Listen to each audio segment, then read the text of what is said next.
रतन टाटा का जन्म 28 दिसंबर 1937 को नवल टाटा और सोनू टाटा के घर हुआ था।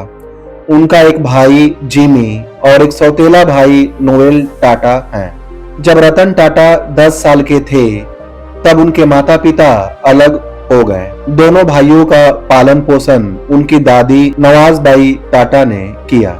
उनकी शुरुआती स्कूली शिक्षा मुंबई के कैंपियन स्कूल और जॉन कॉनन स्कूल में हुई। उन्होंने कॉर्नेल यूनिवर्सिटी यूएसए से स्ट्रक्चरल इंजीनियरिंग के साथ आर्किटेक्चर में अपनी डिग्री प्राप्त की। 1975 में उन्होंने हार्वर्ड बिजनेस स्कूल में एक उन्नत प्रबंधन कार्यक्रम पूरा किया।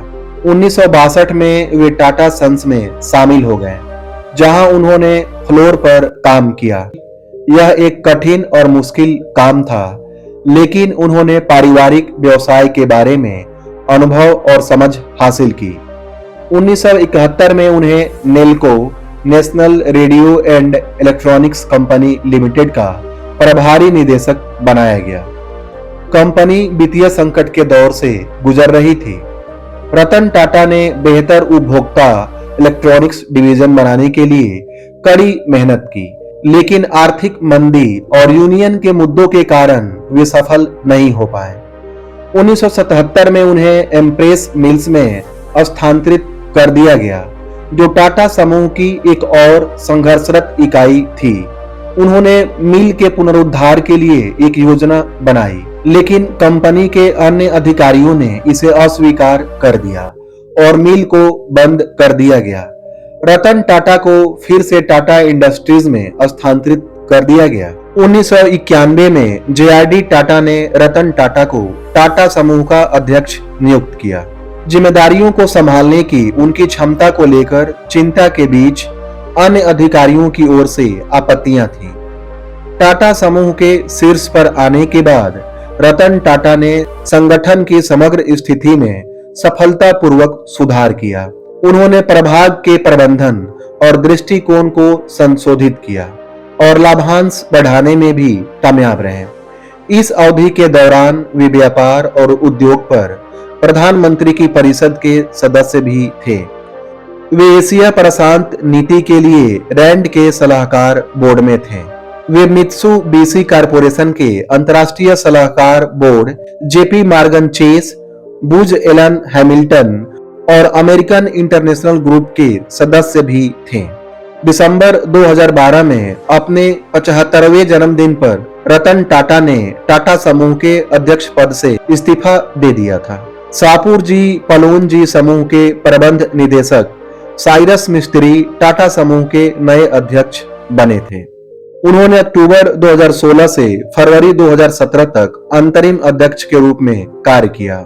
सेवानिवृत्ति के बाद भी वे पीछे नहीं हटते। टाटा समूह के चेयरमैन के रूप में उन्होंने कंपनी को ऐसी ऊंचाइयों पर पहुंचाया कि इसे अंतर्राष्ट्रीय स्तर पर प्रतिष्ठित मान्यता मिली। कंपनी ने बड़ी वित्तीय सफलता हासिल की और टाटा समूह न्यूयॉर्क स्टॉक एक्सचेंज तक पहुंच गया।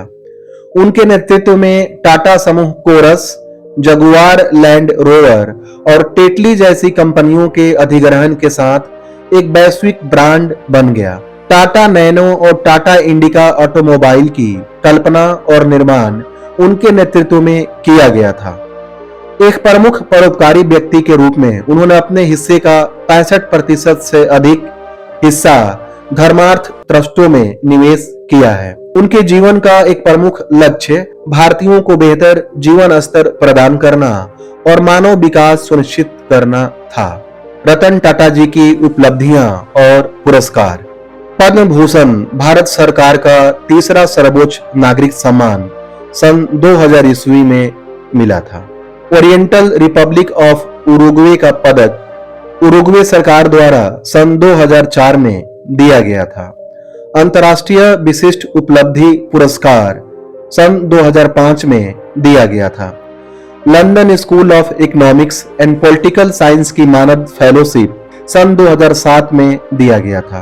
पद्म विभूषण भारत सरकार का दूसरा सर्वोच्च नागरिक सम्मान सन 2008 में दिया गया था। इटालियन गणराज्य के ऑर्डर ऑफ मेरिट के ग्रैंड ऑफिसर का पुरस्कार इटली सरकार द्वारा सन 2009 में दिया गया था। मानद knight commander of the order of the British Empire United Kingdom की उपाधि सन 2009 में मिला था। Oslo business for peace award business for peace foundation द्वारा सन 2010 में दिया गया था। Order of the British Empire का मानद नाइट ग्रैंड क्रॉस सन 2014 में दिया गया था।